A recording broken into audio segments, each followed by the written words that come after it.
निवडणूक आयोगाने 2 डिसेंबर 2025 रोजी होणाऱ्या कोपरगाव नगर परिषद निवडणूक मतदान प्रक्रियेला अचानक ब्रेक लावत निवडणूक स्थगित केली होती। त्यामुळे राजकीय क्षेत्रात मोठी खळबळ उडाली होती। मात्र आज 4 डिसेंबर 2025 रोजी निवडणूक आयोगाने कोपरगाव नगरपालिका निवडणुकीसाठी सुधारित कार्यक्रम जाहीर केला असून नामनिर्देशन पत्र मागे घेण्यापासून त्याची सुरुवात होणार आहे। याबाबत कोपरगावचे तहसीलदार व सहाय्यक निवडणूक निर्णय अधिकारी महेश सावंत यांनी अधिक माहिती दिली आहे। त्याचप्रमाणे निवडणूक आयोगाच्या नियमाचे उल्लंघन करत चुकीच्या बातम्या पसरवणाऱ्यांवरही कडक कारवाई करणार असल्याचे सांगत चुकीच्या बातम्या सोशल मीडियावर अथवा सोशल मीडियावर कोणतीही पोस्ट करू नये असेही तहसीलदार महेश सावंत यांनी सांगितले आहे। कोपरगाव एक्सप्रेस न्यूजसाठी सुनील सासाने, कोपरगाव।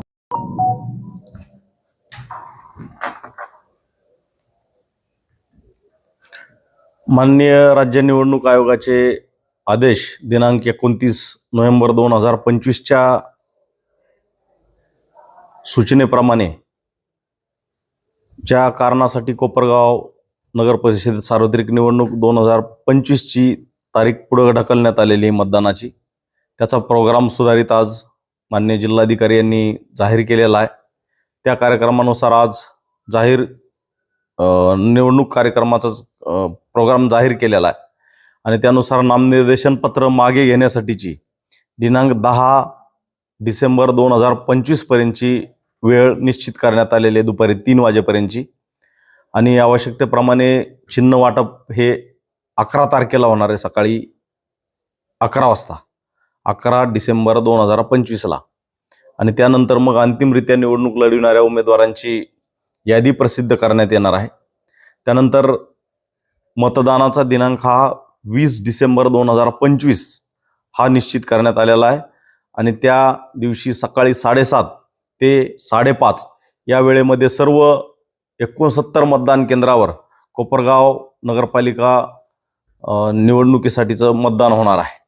आणि 21 तारखेला सकाळी 10 वाजता सेवानिकेतन येथे मतमोजणी होणार आहे।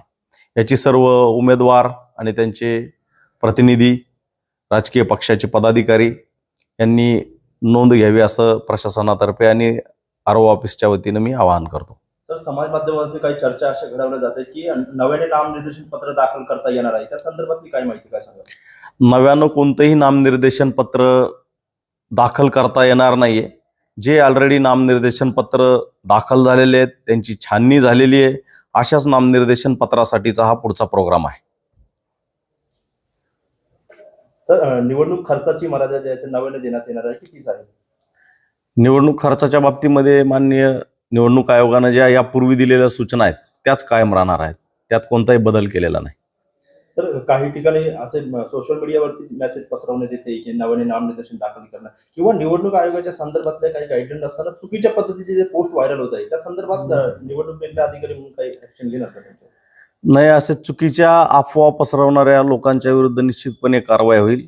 जे एक मीडियावर आमच्याकडेही तक्रार आली होती की अशा व्यक्तीनं नामनिर्देशन पत्र वापस परत घेणार, पूर्ण प्रक्रिया, सगळीच प्रक्रिया कॅन्सल झाली, असे चुकीच्या पद्धतीचा मेसेज प्रसार माध्यमामध्ये दिला होता। त्याच्या विरुद्ध आम्ही त्याचं लायसन्स कॅन्सल करण्यासाठीचे विनंती जिल्हा माहिती अधिकाऱ्यांकडे केलेली आहे।